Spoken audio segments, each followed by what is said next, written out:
And on that note, I want to welcome everybody to the world according to the little late Ben Stein. He will be with us in a few minutes. He's running late. He's in Idaho. So you're stuck for a few minutes with from 93.1 WIBC, Rob Kendall.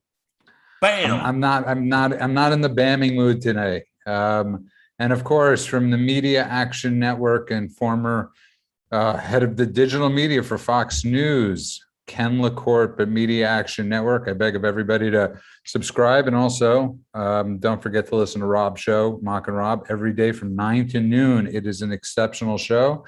I heard you have Gary Collins on tomorrow, Rob. Tomorrow. I don't know what time yet. I got to figure out where I'm going to plug him into the template. But yes, it was a great interview. We talked a lot. We taped it today. Talked about Afghanistan, about how this could possibly happen, about the ineptitude of the people who run this country, about why, about what should have been done differently. Is it really because, Gary served in Yemen between the bombing of the USS Cole and 9/11. So it was really interesting to get his perspective on things. And he will be on Saturday night to get an even deeper perspective. But right off the bat, it is actually absolutely a somber day. It's I don't know what the words to use anymore type of day it is. I was driving down the hill to the doctor at about 4:40 in the morning. Yeah, my doctor opens at 6 a.m. So I like to get there at about 5:30. And I was listening to the news in the car. And as I was listening to the news, they were talking about the intelligence that they had that stuff was going down. And I went into the doctor's office, got what I needed done. And I get out, Ken LaCourte, and all of a sudden I'm hearing about Afghanistan. I'm hearing about the obvious bombings and the terrorist attack. And I couldn't help but think to myself, we had intelligence. Where was the intelligence? Yeah, I mean, I don't know enough about that situation. There are certainly times that you can get certain types of intelligence that lets you know something's coming down without knowing exactly who's doing it and how it's happening. We'll probably find out about that later. Anybody who's watched F-24 knows kind of, how those things can go down. So it's horrible. But Rob, Ben, who will be on in a few minutes, everybody, is constantly talks about negligence or intent. It really doesn't matter. And whether this is gross negligence or there was some intent to allow it to happen, doesn't really matter. I mean, this is one of the worst days. I mean, I today for me felt, Rob, it felt like like after 9/11, like I couldn't turn off the TV. Like I couldn't like bear to see what's going to happen next. And we were on the show the other night. We said terrorist attacks will happen. 2 days later. Yeah, it definitely is one of the dark days in American history, certainly on a foreign policy scale.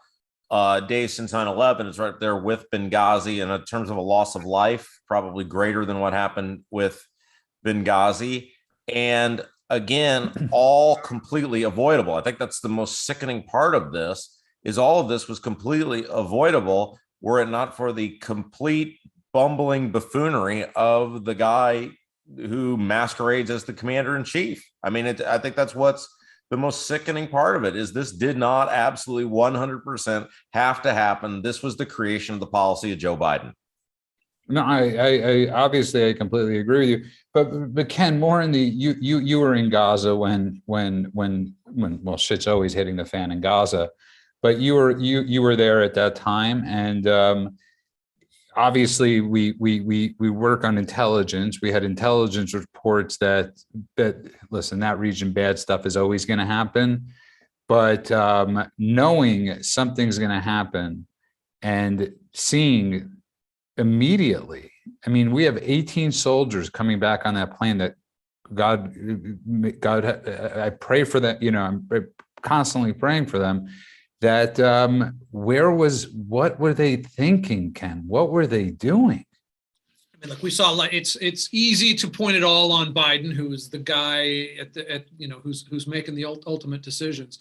I mean, probably the largest mistake that we saw was presumably that the intelligence said this country's going to last a few months until we can get the hell out of Dodge. It'll collapse after we're 3 months, 6 months down the road. And then we say, well, sorry, you guys couldn't keep it together. I mean, I have a hard time believing that a whole lot, and I obviously am in none of those rooms, that a whole lot of either CIA intelligence or military intelligence came in and said, this thing will collapse in hours after we leave. I mean, but Ken, they actually had real intel that terrorist attacks were about to happen today. I'm not talking about that. None of us know enough to know whether that was terrific that they got that intelligence thing because somebody left their cell and said, I don't know when Abdul is going to do this, but they're setting these bombs and blah, blah, blah, blah. It could have been something like that. Do I think that how often do they, especially in areas like that where we have a lot of bad guys and a very few number of good guys ferreting that out? Did they say, oh, it was going to be this guy coming at this time? I mean, obviously not, or they would have went and shot that guy in the head. It was probably something along the lines of either signal intelligence that they got or human intelligence that said they're preparing. They're going to hit. Because they told them to get away from like the certain parts of the outside of the airport. So, they probably got what they knew and released what they knew. And, when you've got thousands of people swarming into a place, no such thing as metal detectors. There's no police force out in how hard would that be if you had somebody with a suicide vest to come up and just pop that? I mean, it's easy at that point, and as you're trying to flee the country and you're winding down in resources and you've got thousands and thousands of people mobbing into it, that's not easy to protect. This, Rob, as Ben's about to join, this is where I have to humbly disagree a little bit with Ken and say, you have active intel. People are coming at you. What was going on, Rob? It's almost like, when you see somebody slowly dying of cancer, it's a horrible thing. But you see it coming. And this seems so senseless, Rob, that these soldiers and all the people there, I mean, death is always senseless, but Rob, it just seems so, I feel so bad for these people's families. Well, it's horrific, and it's another insult to the people who have served there for 20 years, people who have given their lives, people who have given their limbs, even the people who thank God were physically unaffected by military conflict, that were mentally impacted. It's a final insult, not to in any way compare these two things, but it's the only analogy I can come up with. What happened today is an example. You see this in sports a lot, when two teams will play each other that really don't like each other, and one team just happens to be way ahead of the other team, and they refuse to take their starters out, and they keep jamming the football in the end zone, running up the score. That's what this was. ISIS, or whatever version of ISIS, knew we were super vulnerable. They knew we were getting out. They knew we'd already been humiliated thanks to the terrible decisions of Joe Biden. And this was an opportunity for them to run up the score. And in this case, unlike football, which ultimately doesn't matter, the score is lives, and it was a terrible day. And on that note, I want to welcome everybody to the world according to Ben Stein. Ben Stein made it. America's humble servant made it. And what separates our show from everybody else's show is that we do have the intellect of somebody like Ben Stein, and nobody else gets Ben Stein like we do. And my wife does. Your wife does. And it's we were just talking about the atrocious day, and I texted you. Can you tell me what the final score, horrible death score was, Judah? It's untold yet. We know that there are 13 dead, 18 that are being medevaced across the country to somewhere, and hundreds, at least 100 dead of Afghans. What? And, yeah, wow. At least 100 Afghanis dead. Well, wait a second. Didn't the Taliban promise they wouldn't do anything like this? Yes, they promised, and not only did they promise, but we gave them the list of Americans who were there and Afghanis, so they could help us out.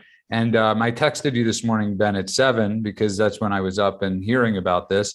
And before I forget, I just want to tell everybody, Anybody you know that's a soldier or that has served or family members, give them a call.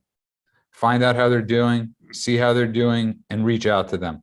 Everybody. Right. Good thinking. Very good idea. And it's just one of those days. And I said, Ben, I feel like I felt like today, like after 9/11, like what's next? No, for me personally. Oh, God bless you. Yeah, it's horrifying. Of just not, yeah. I hate to think of what comes next. I hate to think of what comes next. I mean, there's just no end to the horrors that are going to be visited upon American lives and lives of our friends, and no end to the humiliation of the great American nation. No, and you know, I as Biden was speaking today, I couldn't help but think everything he touches turns to death. People like think, and I just wanted people to understand something. He when he speaks, obviously now he speaks a little slower, but he also speaks with a bit of a stutter, and he can't read half the time. And that's one of the good speaking techniques for sounding like you have emotions.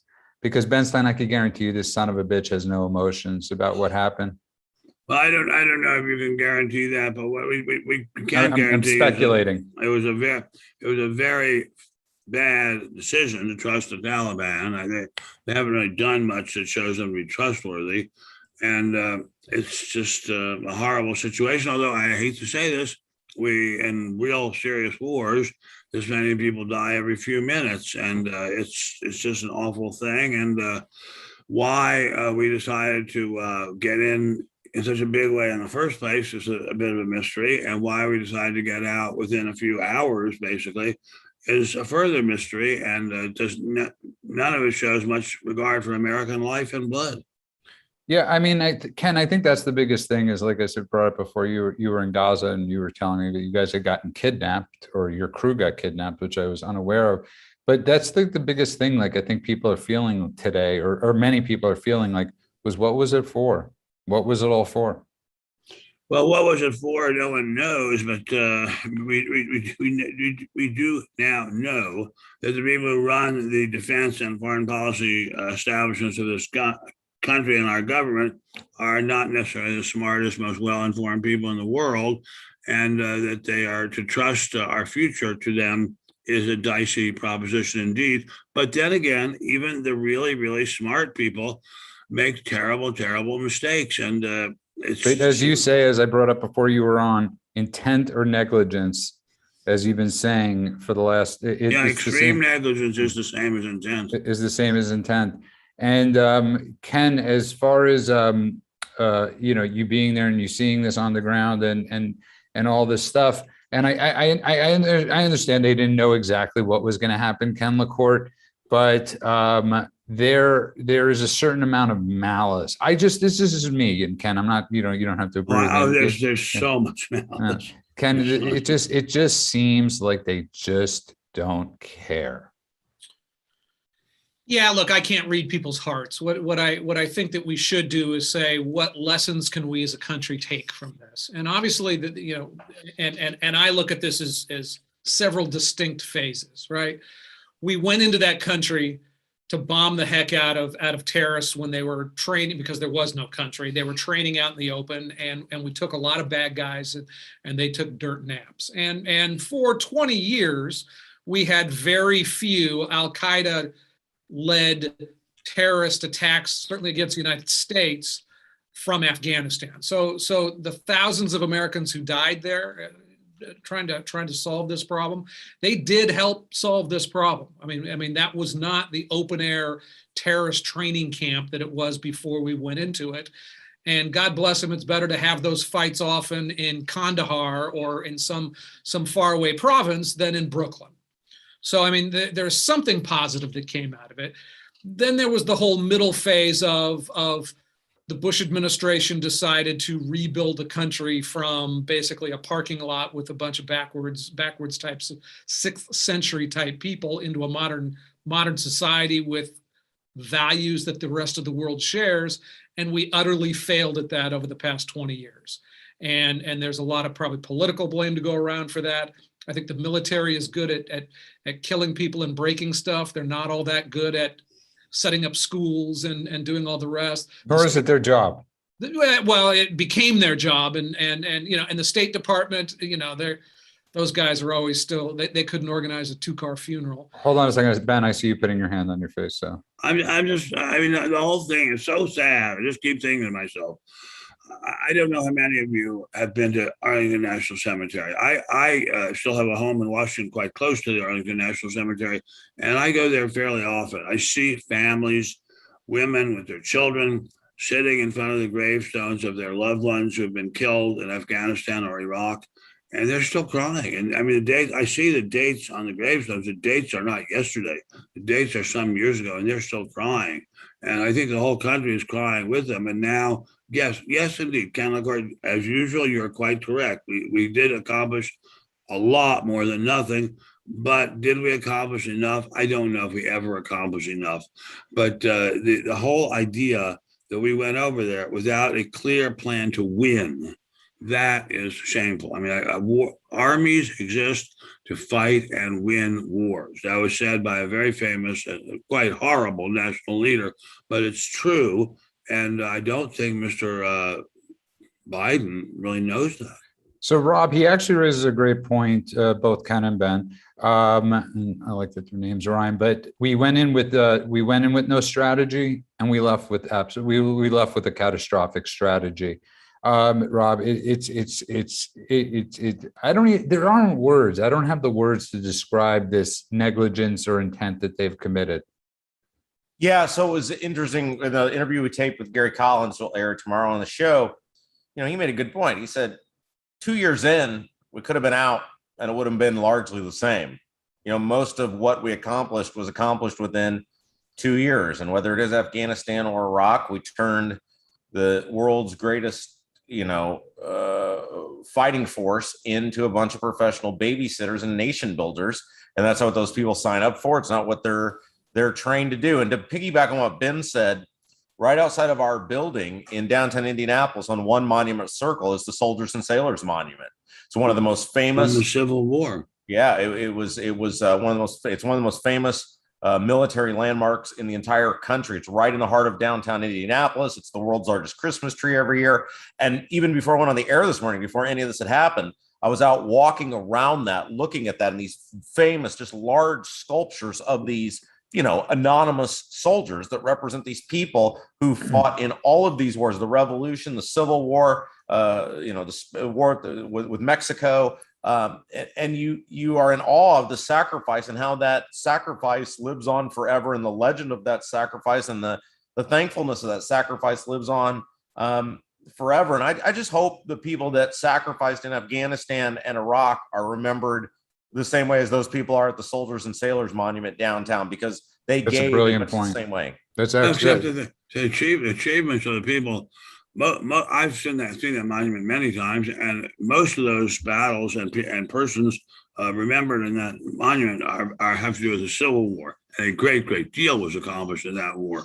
So that can't really be compared with this, because, as I said, not that much has been accomplished. If we took a group of enemies of ours who are armed with virtually nothing but very, very ancient, pathetic weapons, and gave them the most up-to-date fighting capacity in the world. I think what Rob means, free. I think what Rob means, though, is that we remember them as soldiers, that we that they're in the same, they're all soldiers. I think that's what Rob, I think that's what you were saying. Obviously, different wars and different battles, and but I think what he was saying is, let's remember all these soldiers, regardless of what our opinions of Afghanistan are or any of these things.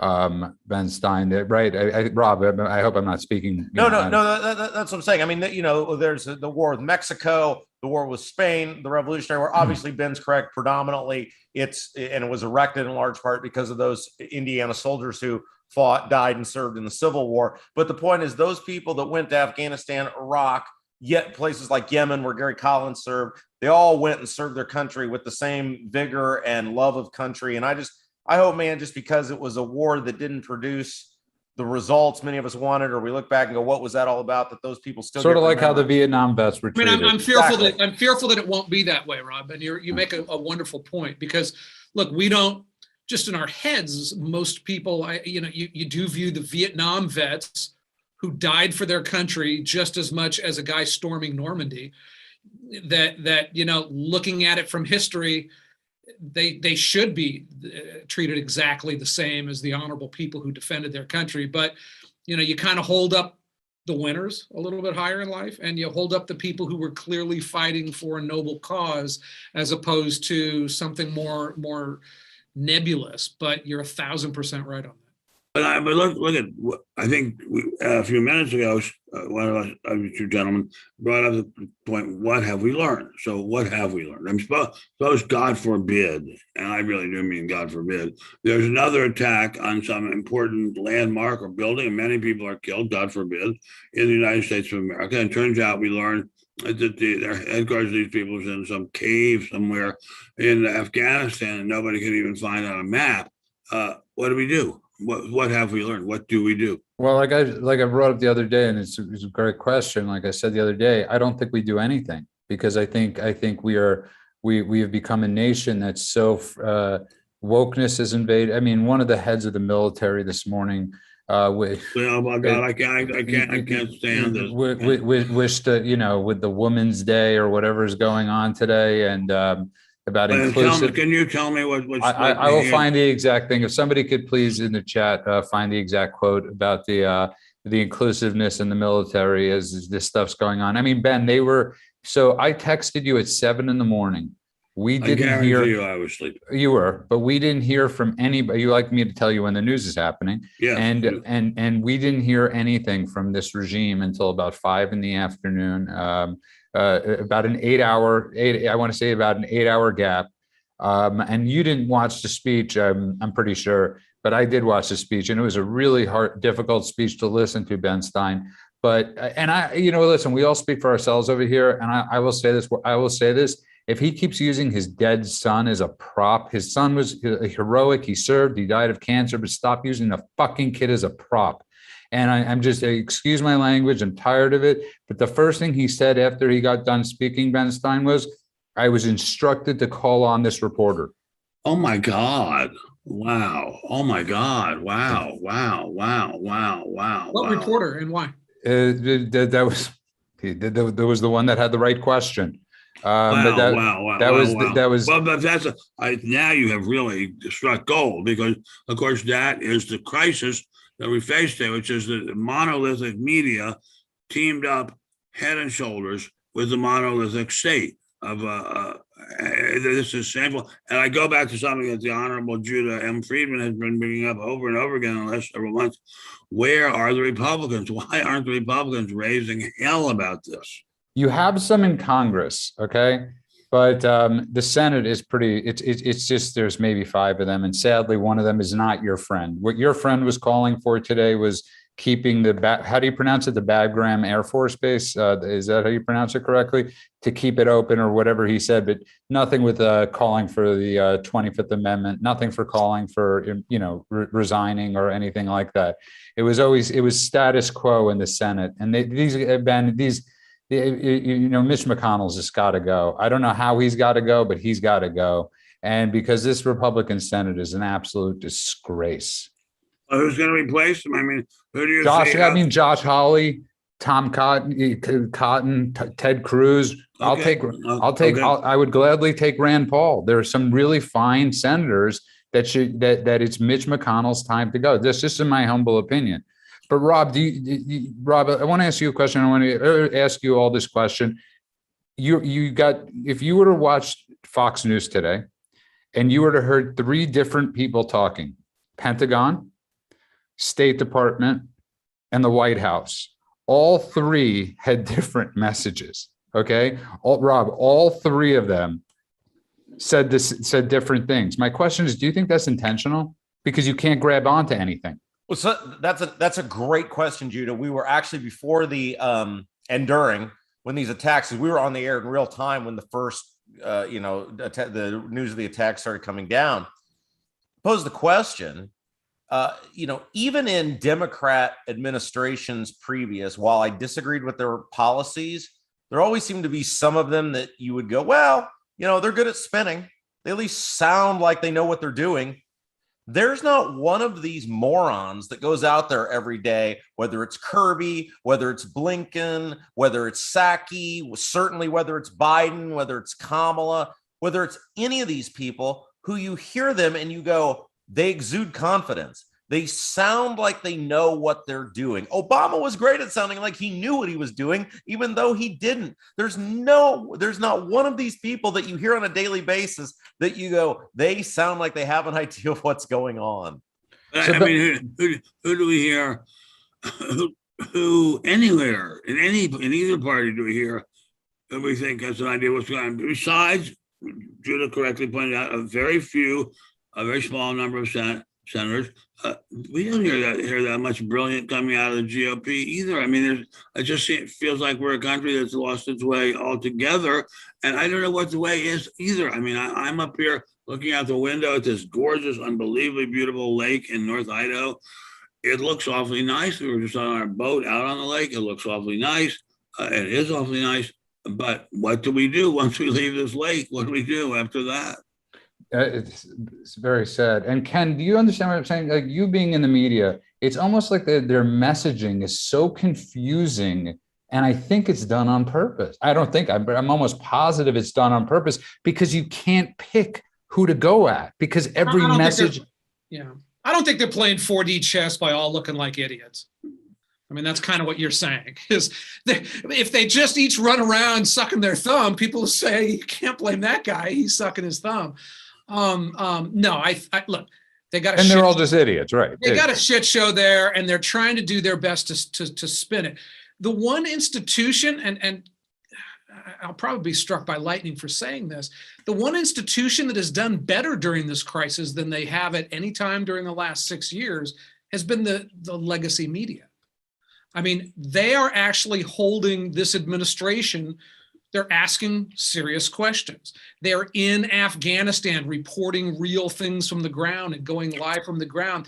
They have, for at least a week, ceased to be a complete partisan, whatever Joe Biden says, we will say yes, and Donald Trump and Republicans are racist idiots, and they're asking tougher questions. And I think that that's part of the reason why the Democrats are kind of spinning around a little bit. They're like, wait a second. You're just supposed to say we're great and this is all the orange guy's fault and somehow spin this racist. I mean, they've got all these, it's like that always worked before. And this situation, and except for the New Yorker article, who basically, they wrote, look, this is all made up. There's only been a small number of people. New York Magazine, I think. Thank you. So I'll just go out on a limb and say the institution that I've had that has hurt my heart the most over the last years, it has regained a little bit of its mojo by actually by not pretending that this nightmare scenario is anything but a nightmare scenario. Why is that? Can we ponder that today? Why has the mainstream national media done such a good job reporting on this topic? I think for one thing, they have the resources to put people there in the middle of all this struggle. Whereas little people like us, we don't have those resources. And the small conservative magazines don't have those resources. It pays to have a great deal of money and to be able to charter a plane and be able to fly your people around and full-size crews and so forth, and be able to fly them to Afghanistan. I also, Rob, you're raising a good question, and I'll go to Ben on this one. Just if you give me a second, because I said to Ken before the show, Jennifer Griffin for Fox News has been doing an exceptional job. I was watching her on Fox News, and I've never seen her so animated and so upset. And Ken had raised the point that she's just very fair, and Maybe they all got struck. I mean, but Ken, let's not go crazy. It's a few of them. It's Richard Engel, and it's a few other journalists that maybe finally Ben Stein woke up and said something. But we can't bury this story. This is I don't know the answer to the question. If I may say so once again. We, on the World According to Ben Stein, I'm sure would love to go to Afghanistan. We'd be scared to death. We'd love to go and report it back and write about what it's like on the ground there. Brilliant point. It's the Pulitzer. You're right. We can't, but people have billions of dollars to spend on their news operations, or hundreds of millions anyway, can put people anywhere they want, and they have a very, very good chance of just happening upon a story. We have to report second, third hand, but we can tell the truth. And now they are able to report firsthand, and some of them have been shamed into telling the truth. I do think that some of them, it turns out, have some shame. I mean, we thought for a long, long time they had no shame. It turns out they do have some shame. I'll be the cynic in the crowd and say they're doing it for the award. That's what is it, the Pulitzer or whatever award these people are given. That's why I believe Richard Engel is doing it. That's why I believe a few of them are doing it, as opposed to Jennifer Griffin, Ken, who's very fair and balanced and always, Well, don't forget, they could ask a tough question now without going home and having all their friends say, "Why did you just help Donald Trump?" That's good. You That's couldn't a really do that good point for the too. past. You're a reporter and you go and you Really good point. you present something fair, and then you go out to drinks with all your friends and they're crapping all over you because you just help a racist be racister. Whereas now he's off the thing. It's kind of Joe Biden's running the country. We've got this issue. Republicans are kind of not on the playing field on this, so they can actually be a journalist without feeling like they're rooting for the wrong team. Ben Stein, that might be the best point he ever brought up. That's a very, very, very good point, Ken, because the very fact that the Republicans have been so quiet, except for a few of them, gives the left-wing media a chance to say, we're not just parroting the Republican line. This is our line. We brought it out, and there is something to that. And but as I say, this I think the legacy media, indeed, this is at least in the last couple of years their finest hour. Still, I don't think they're going back up the way where it started from. They're on the ground in Afghanistan, and it's wonderful, and God bless them for their courage. But they're not going to the foggy bottom. They're not going to the Pentagon. They're not going to ask the tough questions of those people and say, how did you ever get us into this mess? And what are you going to do to make sure it never happens again? And what are you going to do right now to make sure we're not counting Americans massacred by the Taliban or the ISIS in the hundreds, and then in thousands very soon? We've set the bar so low for the media that them being on the ground and reporting is like major news, breaking news. They turned on the camera and we're happy. Yeah, the media is reporting. And if anybody listened to the press conference after Biden was instructed, the only person that asked him a real question, Biden, was Peter Doocy from Fox News. Everybody else had, and it was the only answer he couldn't ask. So Ben, when you see him going like this later, when you see the image of Biden going like this, they're going to say that image was of him crying or him sad. Oh, yeah, it was him being dejected. It was him being angry at Peter Doocy not answering a question that Biden had asked him. And I could guarantee you they're going to show that picture showing you empathy. Remember, that picture was him in disgust of Peter Doocy. And on that, disgust of someone who is not following the that's exactly Biden right. Democrat Party line. Yeah, and then you're exactly right. And then the great thing was, he said, "I really have to run. I have to run to another meeting." And he got another meeting. What could the other meeting be? It's getting shot up with something to stay lucid. Well, wait a second. There, you actually might have something. I have seen evidence in years long ago in the past that presidents do sometimes get injections of very strong medication to keep their heads glued on in very difficult times. So there could be some of that going on too. I would sure love to see a list of all the medications that Mr. Biden is taking right now. I'd love to see that. Yeah, bro. Well, I was going to say, if you go to Drudge right now, and I know not many people go to Drudge anymore. Do it. No, I haven't gone. Fuck him, but go ahead. Well, it's not him anymore. That's part of the problem, right? Nobody knows. Who knows? But that's the photo. That's the photo in the center of Drudge. It's funny because I said I know I've seen that photo several times a day, and there it was. Boom, went to Drudge, and right there it was. So, and it's amazing how they will so factually been inaccurate. They take that picture out of absolute context and showing that Biden actually gives a damn. Well, we know he doesn't. I'm not sure that he does. I'm not sure it's a question that he doesn't. I just don't think he knows anything at this point. I mean, I'm not sure he has known anything for a very long time. So that you said that's what I said the other night. You said you thought he did, but I agree. It's six of one. He knows very, very six of one, half point. a dozen of the other. He's a dangerous. He's a dangerous maniac. He's a dangerous maniac. And if you just tuned in, you are listening to The World According to Ben Stein. I want to remind everybody, please keep downloading that podcast, World According to Ben Stein, wherever podcasts are available. Also, benstein.substack.com for our email. We thank you constantly for signing up. And the click-through on our email is just insanely amazing. Please leave comments. I really thank you. And of course, you can find Rob every day, Mock and Rob, 9 to noon, WIBC. I'll give you a BAM now. BAM, the future of conservative talk radio. And of course, my mother's favorite news aggregate site, Media Action Network, Ken LaCourte, who will be in Burning Man next week. God bless you, man. Good luck on that. I don't even want to know. And don't take pictures and don't send me any pictures.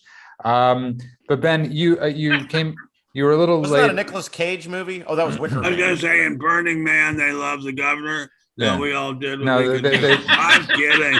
I'm kidding. They definitely. But as I just want to ask you this, Ben, because you've said this, and not to get all conspiratorial, and I did think of this before Tucker brought it up tonight.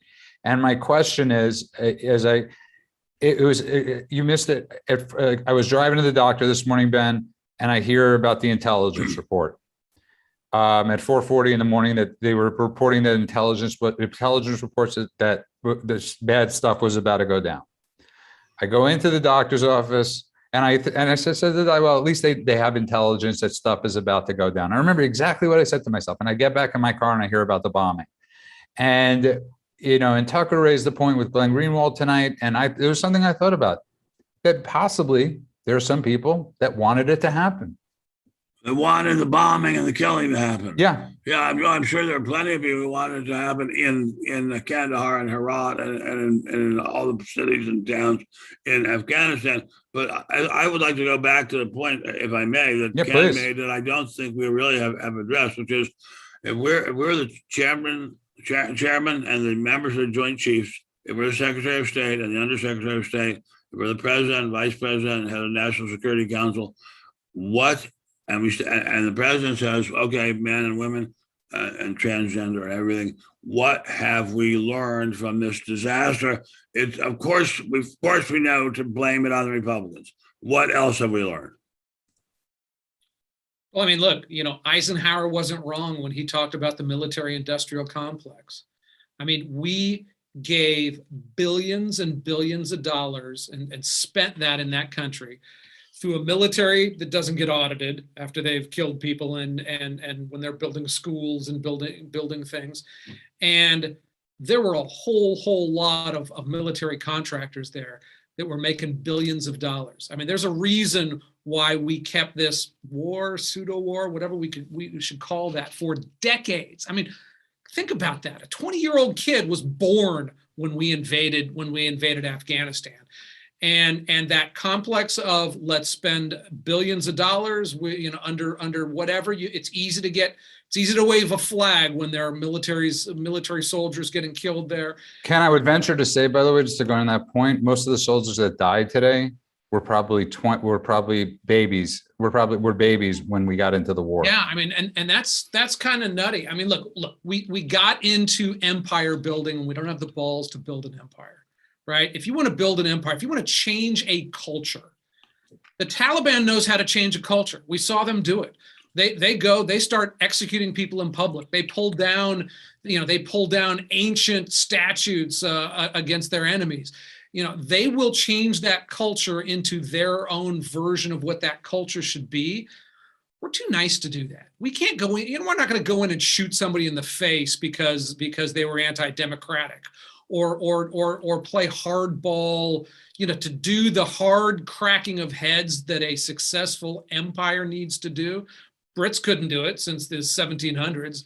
You know, they went from having the sun not being able to set on the British Empire to controlling the amount of space about the size of Oregon in 3 lifetimes, perhaps. And I don't think that America has that fortitude to be an empire like that. And that's what we were called on to do by the Bush administration. Well, we were called on, I think you're quite correct. People who want to build empires are very, very tough people. I mean, if you read The Decline and Fall of the Roman Empire, which is an astounding, mind-bogglingly great history book, I read about how the Romans policed their empire, even as they were fading.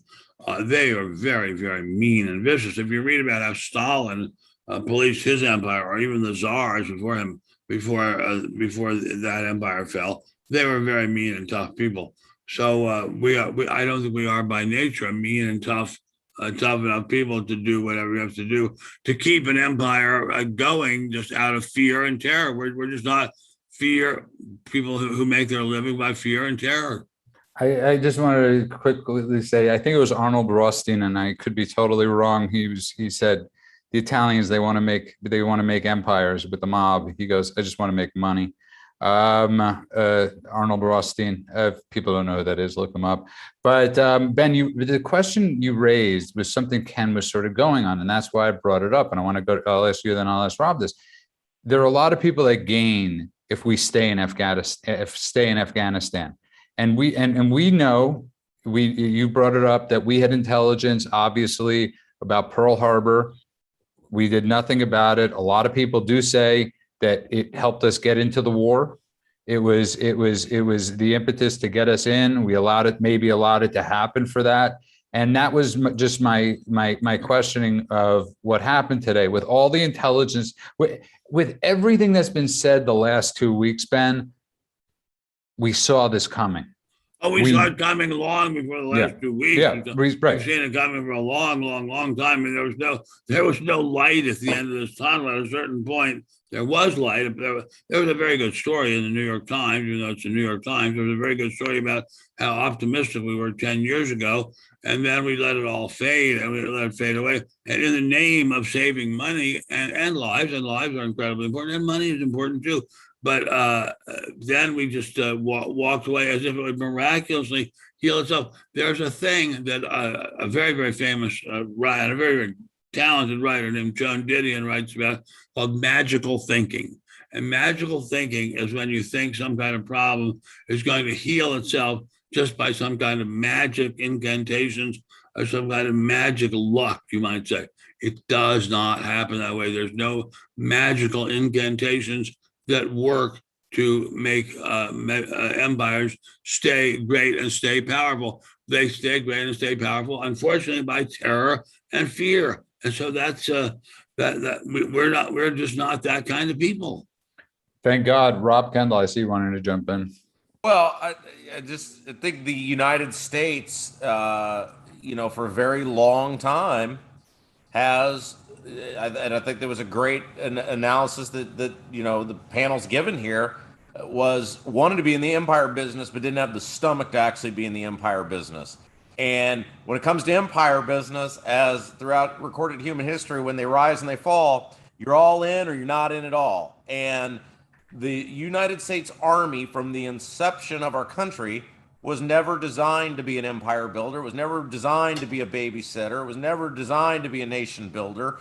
It was designed to be a killing machine, get in, get out, go home, which is why the best and most successful military operation we've had since the Second World War was Iraq, the first one. We got in, we got out, we went home. It was a huge, giant success. Except for leaving the dictator in charge of it, so we had to fight. Let me tell you something. That was not a mistake, leaving Saddam in there, as we've learned, because when you get rid of people like Saddam, look at who comes in after. Yeah, we had to fight him again, though. Same dude twice. When we look at Saddam, this notion, and Ben, we've all discussed this. You have to be animals have to run animals have to run animals.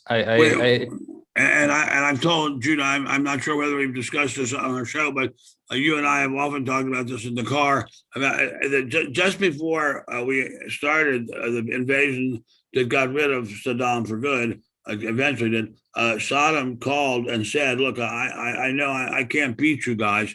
Let me stay on. You can leave the 82nd Airborne, 101st Airborne, or somebody to supervise me and make sure I don't do anything bad. And they can look over my shoulder at every single thing I'm doing.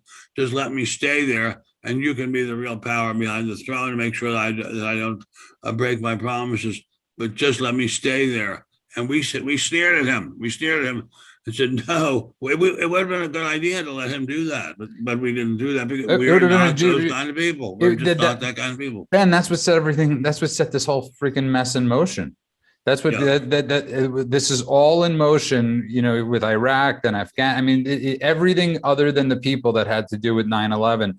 But Ben, I want to get you missed in the speech. In case you missed it, Biden said, "We are going to have a swift reaction against," what are they calling it now? ISIS-K. It sounds like a demented cereal.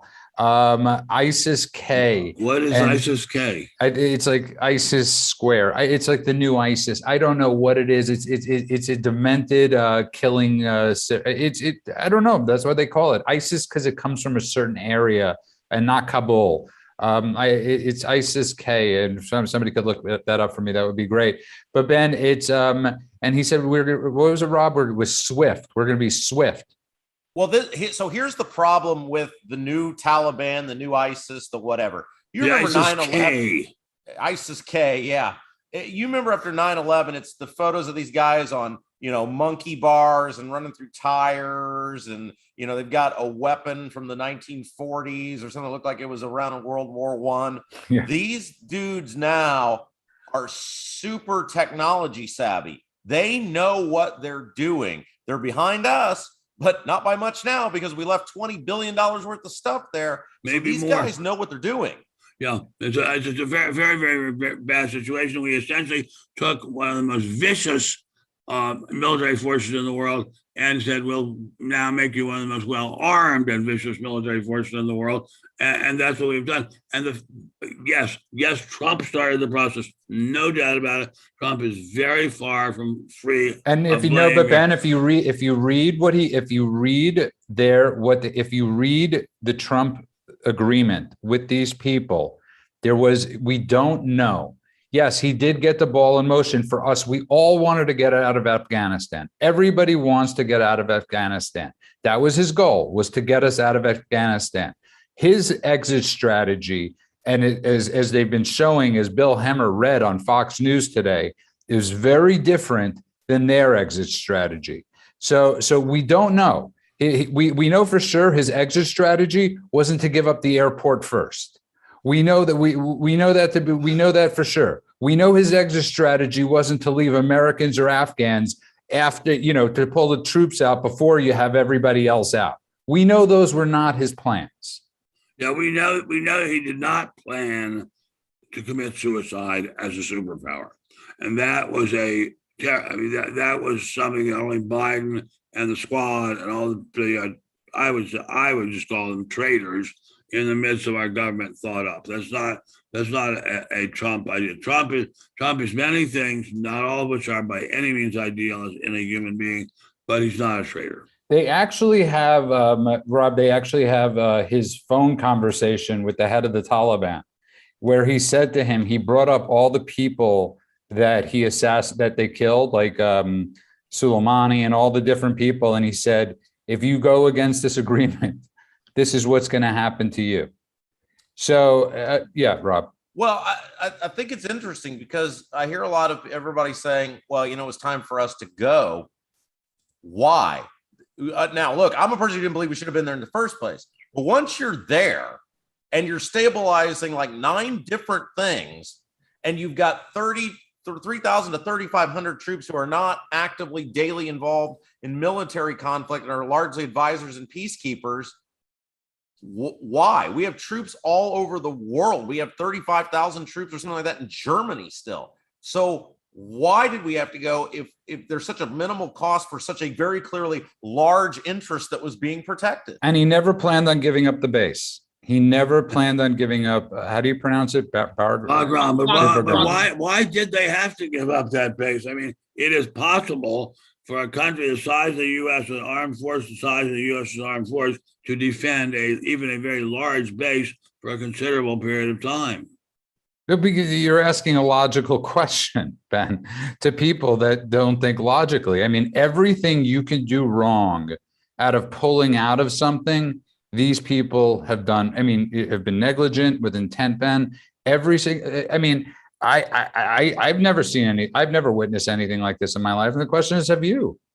No, I never have seen anything like it. I've never seen a national regime, at least in the United States, where nobody knew what he was doing. I mean, if you read about the last days of the Third Reich, none of them knew what they were doing either. They had no idea what they were doing. If you read about Stalin's Russia in the first 2 weeks or so after Hitler invaded Russia or invaded the Soviet Union, they didn't have any idea what they were doing either. But they pulled themselves together and they very quickly focused on what they wanted to do and what they needed to do. And they were incredibly, unbelievably brutal, just horrifyingly brutal about it. But they did it, and they did stop Hitler. Nobody in this Democrat Biden White House has any idea what he's doing. I mean, it's just they're so confused. It's pathetic, and they're still, even now, as the army shows, it's not capable of doing its main task. They are still talking about gender equality and diversity in the media. I mean, in the military. This is not their goal at this point. Their goal is to fight and win wars. Where did we lose track of that basic fact? I don't know. I don't know. Somebody actually brought up that it was like in 1947 when they started changing the names of things. It was that former Navy SEAL. I can't remember his name, but they changed a few names of top administrations, and it was just a certain point that he brought up that we stopped wanting to win. Then I don't know if he's right or wrong, but it is a good question, Ken LaCourte. When did we stop? It might also be interesting to talk about for a little bit. What did the Taliban do right? I mean, look, we've seen the 6th century beat the 21st century. Now, look, we gave them some helicopters and shit. They don't know how to fly. You know, those. I'm sure those were. You know, they're not going to figure this stuff out. What did they do right, and what lessons can we take from that? I mean, but they've done right what everybody's done right. What they've done right, what the Vietnamese did right, what they've been doing there for thousands of years. Wait it out. No. Beyond that, it was beyond that. I think way beyond that. I think it was two things. One is it belies the notion that you need tanks and nuclear weapons, right, and things to win and take over a country. You know, those guys with shitty, well, probably American weapons and Soviet weapons before that, and these guys have thrown off 2 superpowers. I mean, it's like, you know, they don't know 2 + 2 = 7, but they've thrown off the Soviet Union, who were a bunch of badasses. Let's not equate the Soviet Union to the Biden administration, right? So the second thing, and I think it's the larger thing, is that they have an ideology that they trained people to be willing to die for a larger cause. I mean, we might call that courage. And there was a lot of courage among a lot of Afghans who died for their cause, and a lot of them who helped us out, and their families are, you know, I don't want to act like courage is on one side of the aisle here, but the Taliban had it more. And this is why the Bible has stories on David and Goliath, or Esther standing up for the Jews and risking her life to do this. This is why we tell stories of courage to our children. It's why we honor our Medal of Honor recipients. It's why we spend so much time on that's why that's so important to a society like this. In a very, very weird way, when push came to shove, the Afghans, who for the last 20 years have been living okay, right? I mean, it went from women having rocks thrown at them for not being covered from head to toe. They could listen to music. People could go to education. You know, they had a lot of positive things for them, but they weren't willing to die for that. And the Taliban and the Taliban won. But there's another thing that the Russians learned, and even the British and French learned it, which is if your soldiers are refusing to fight, you shoot your own soldiers. It's a thing that people in American history or European history don't know. When we all know that when the Russian soldiers refused to fight, the KGB shot them.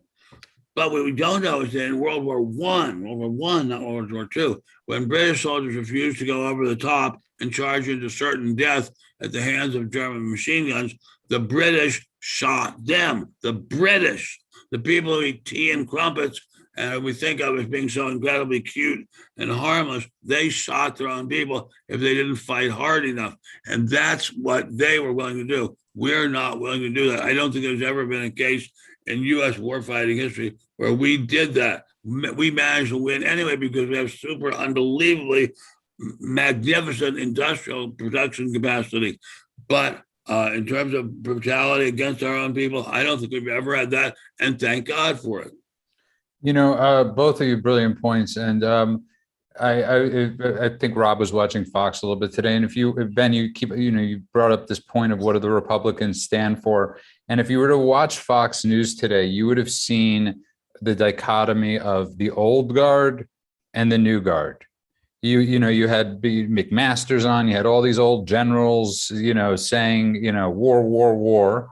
And then you had these young Navy SEALs on, all of whom who served in Afghanistan, some of them who lost limbs, talking about the only issue they had was how we got out. Not that we shouldn't have gotten out, was that we should get out. And that's really going to be, Ben, one of the big issues within that getting those, I hate using the word neocon, but getting those old guard who you're not a part of.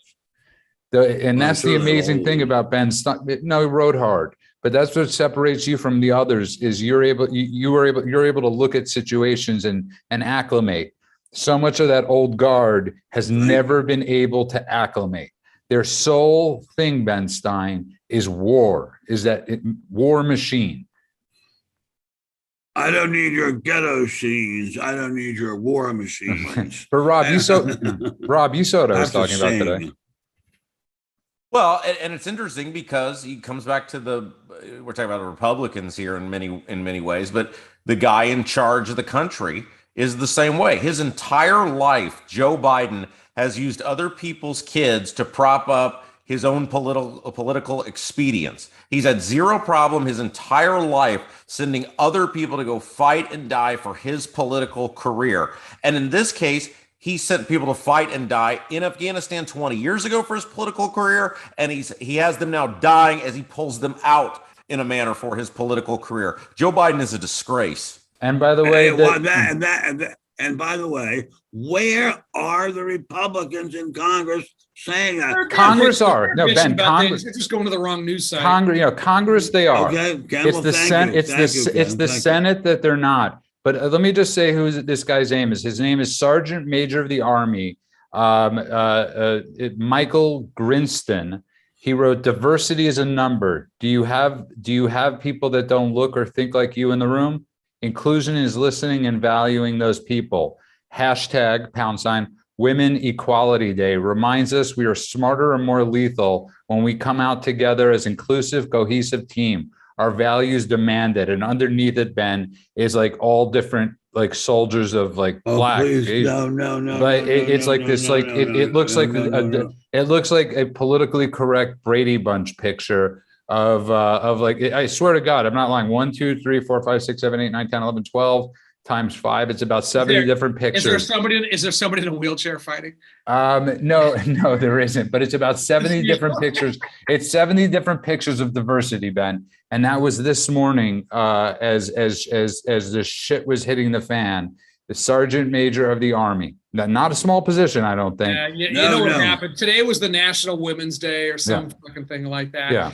And a lot of them, like, they had it in their feeds. It's like, well, we've got to be diverse. It was the Army. Right, they had What it does the set Army to do? The Army beats every single piece of diversity out of you. Y'all cut your hair the same way. Y'all wear the same thing. You're all scumbags, according to me. It's like the irony of building up a military unit is to literally, if you have to, beat the diversity out of people.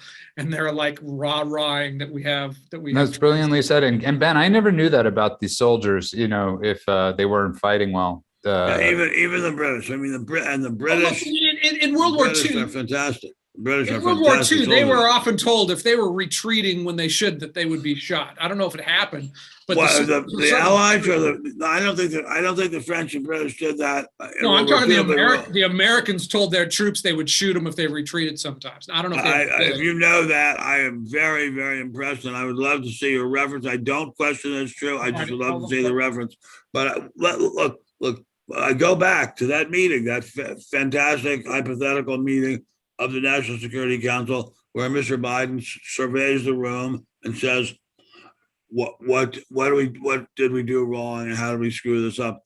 And someone has got to say, we enter wars to fight and win them. He didn't say that. You know what he said? No. You know what he said Sir, I'm saying shouldn't we start the conversation with that axiom? And what I'm saying is, he walked into that room and all the military guys were there, and he said, "Do we have Danish?" or what room am I in? You're completely right, and it's not making fun. It's actually, that's probably realistically. But I'd still prefer Daffy Joe Biden to Kamala Harris. I don't know anymore. I got to be honest with you, everybody. And I said this the other night, Ben Stein. People keep saying it could be worse. After days like today, and this criminal, as you call them, a treasonous criminal, I don't know how much worse we could take 7 months and 5 days or 6 days into this regime, Ben Stein. 7 months and 5 days. Okay, with the greatest possible respect, far, far, far more people than this were killed in the first 30 seconds of the Battle of Shiloh. No, I understand that. So it's not. So it's terrible because it's pointless. It's terrible because it's pointless. If there was some point to it, it would not be. You missed me saying that before you got here. I'm sorry. I was out on the lake and we were a little slow. We were caught behind somebody who's slow in a boat ahead of us. Can we have a quick vote though? President Biden or President Harris? Who do you guys choose? Do we have to choose? Yes. I'll say President Biden. I got to be honest with you at this point. I go with Harris. I honestly do. I don't. Just totally let that party destroy themselves. I don't. It's like you're asking basically, do I stab myself in the head or do I shoot myself in the head? Well, that's life, pal. Right. Wait. I want to hear the BAM guy because he's been quiet. Yeah, Rob. Yeah, we're running out of time. You've been very quiet.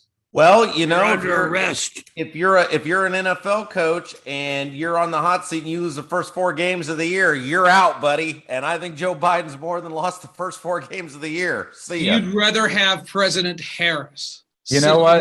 Sit in the Oval Office. Ken, the offensive coordinator is never as good as the head coach. The team still sucks when they fire the head coach, but you can't keep losing every single game with the same coach. Ken, after watching him today. And Ben, you could watch him on YouTube. He looked like death.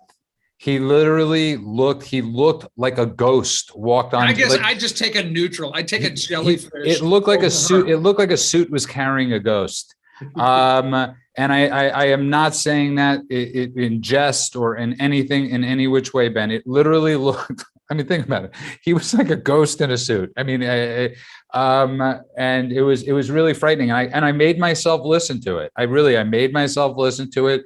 I knew he could only go for 30 minutes. And that's the good thing about Biden. If you ever have to hear him speak, Ben Stein, it's no more than 30 minutes. But I know we're running out of time. 30 seconds. 30 seconds. Yeah. We are running out of time. I got to stop saying.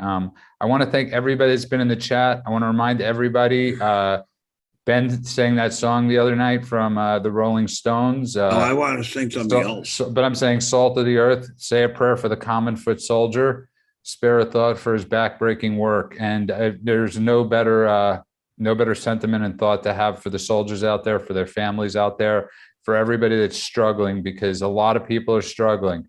And just reach your hand out, buy them a coffee, buy them what, if you're in line or whatever it is, like Rob said. just do whatever you can do, because that means a lot. I would think it would mean a lot. I want to thank everybody. Remember, benstein.substack.com. Please keep downloading the episodes. It's been amazing. Rob Kendall from 93.1, BAM, WIBC. He is the president of Conservative Talk Radio. You can hear him every day from 9 to noon. At Rock and Rob Show, 93.1. And tomorrow you have Gary Collins on. Great interview. Gary will be with us Saturday night.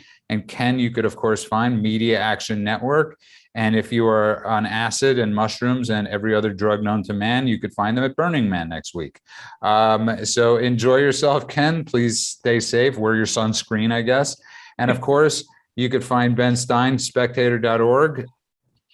Amazing pieces out there today. And you can find Ben's Daily Diaries. There's nothing more interesting than reading Ben's Daily Diaries. I love reading them. I love getting them before everybody else, getting the inside scoop. But of course, also Newsmax. And you can find them here. The World According to Ben Stein. We are humbled by everybody that's tuning in. Thank you. And everybody that's been downloading the podcast, going extraordinarily well. Thank you again. We will see you Saturday night. God bless America. God bless the troops. Ben, please take us out. Mine eyes have seen the glory of the coming of the Lord. He is trampling out the vintage where the grapes of wrath are stored. He hath loosed the faithful lightning of his terrible swift sword. His truth is marching on. Glory, glory, hallelujah. Glory, glory, hallelujah. Glory, glory, hallelujah. His truth is marching on. Stay safe.